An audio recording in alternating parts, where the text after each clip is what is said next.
O Senhor esteja convosco. Ele está no meio de nós. Proclamação do Evangelho de Jesus Cristo segundo Marcos. Glória a vós, Senhor. Naquele tempo, chegaram a mãe de Jesus e seus irmãos. Eles ficaram do lado de fora e mandaram chamá-lo. Havia uma multidão sentada ao redor dele. Então lhe disseram: tua mãe e teus irmãos estão lá fora à tua procura. Ele respondeu: quem é minha mãe e quem são meus irmãos? E olhando para os que estavam sentados ao seu redor, disse: aqui estão minha mãe e meus irmãos. Quem faz a vontade de Deus, esse é meu irmão, minha irmã e minha mãe. Palavra da salvação. Glória a vós, Senhor.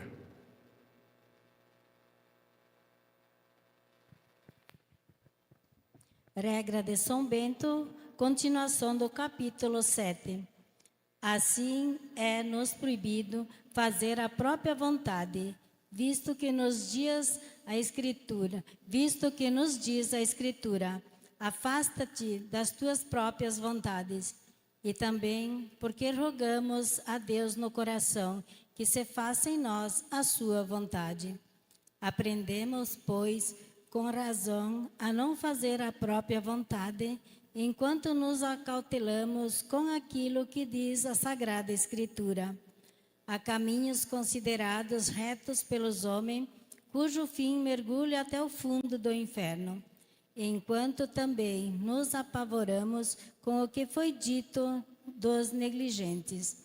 Corromperam-se e tornaram-se abomináveis nos seus prazeres.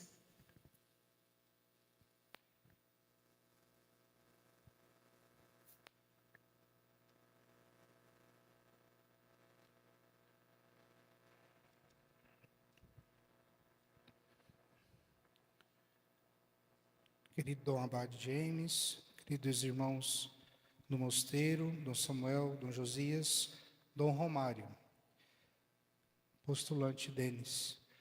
Hoje nós escutamos nas leituras o tema da obediência, fazer a vontade de Deus. E nós acabamos de escutar na regra de São Bento um trecho do capítulo 7, que faz a reflexão sobre a humildade e, de certa forma, colocando hoje o contexto muito forte de nós fazermos a vontade daquele que nos enviou.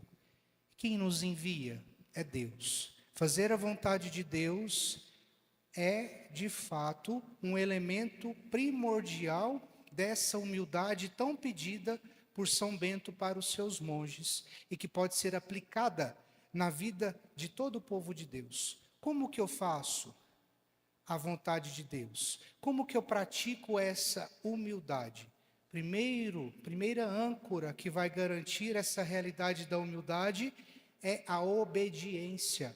Se eu faço a vontade de Deus, eu estou me colocando como um servo bom e fiel que se debruça sobre a vontade de Deus e permite que Deus realiza a obra dele na minha vida, na minha história, no meu projeto de vida, aquilo que eu tenho como fundamento e razão da minha existência. Portanto, eu vou conseguir trilhar os degraus da humildade, tão pedido por São Bento, se eu tenho de fato essa obediência. E como que eu vou entender o sentido da obediência? Precisa de uma escola.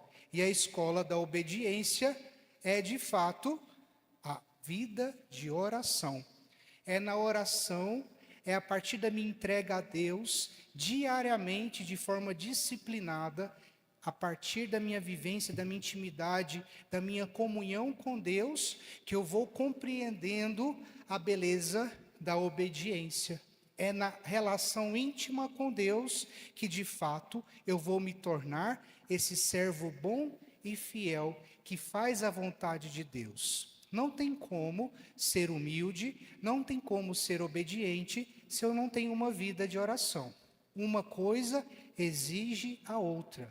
Tendo essa intimidade com Deus, essa vida de oração, eu vou trilhar esse caminho com benevolência, com abertura do coração. A primeira leitura nos fala das leis deste mundo, e aí nós percebemos o apóstolo dizendo que as leis constituídas, as leis existentes, elas têm um fim em si mesma. Elas terminam nelas mesmas as suas finalidades, os seus objetivos. E, portanto, nós não devemos apenas ficarmos presos na lei pela lei. Foi o que Jesus fez. Jesus vem até o nosso meio para nos mostrar a possibilidade da eternidade. E como que eu vou viver essa eternidade, essa possibilidade de eternidade na minha vida? Não ficar preso às realidades desta terra, às realidades deste século, e aí se inclui as leis, se inclui esses preceitos que o apóstolo nos fala. Jesus não é um revolucionário que queria acabar com as leis, mas dar sentido a essa lei, dar profundidade a essa lei. Não podemos ficar presos apenas na letra, nela, porque ela tem um objetivo em si mesma, e o nosso objetivo é o céu, é a eternidade. É isso hoje que nos pede o Senhor, é isso que nos pede São Bento em sua regra. Se eu me coloco à disposição de Deus, se eu cultivo essa disciplina da vida de oração, tudo mais vai ser acrescentado na minha vida. E se eu tenho vida de oração, se eu busco fazer a vontade de Deus, estando dentro da minha realidade familiar, na minha profissão, onde quer que eu esteja, naturalmente eu estarei exercendo essa humildade, porque eu coloco a minha dependência não nos homens, eu coloco a minha dependência não nas leis, eu coloco a minha dependência não nos preceitos, mas a minha dependência está totalmente vinculada a Deus. E é essa a diferença daqueles que de fato buscam fazer a vontade do Pai aqui na terra. Que possamos, dentro das nossas realidades, fazer a vontade de Deus, exercer essa humildade tão pedida por São Bento. Que Nossa Senhora nos ajude nesse caminho da construção da escola do serviço do Senhor, dentro das nossas realidades, dentro das nossas vocações. Louvado seja nosso Senhor Jesus Cristo. Para sempre seja louvado.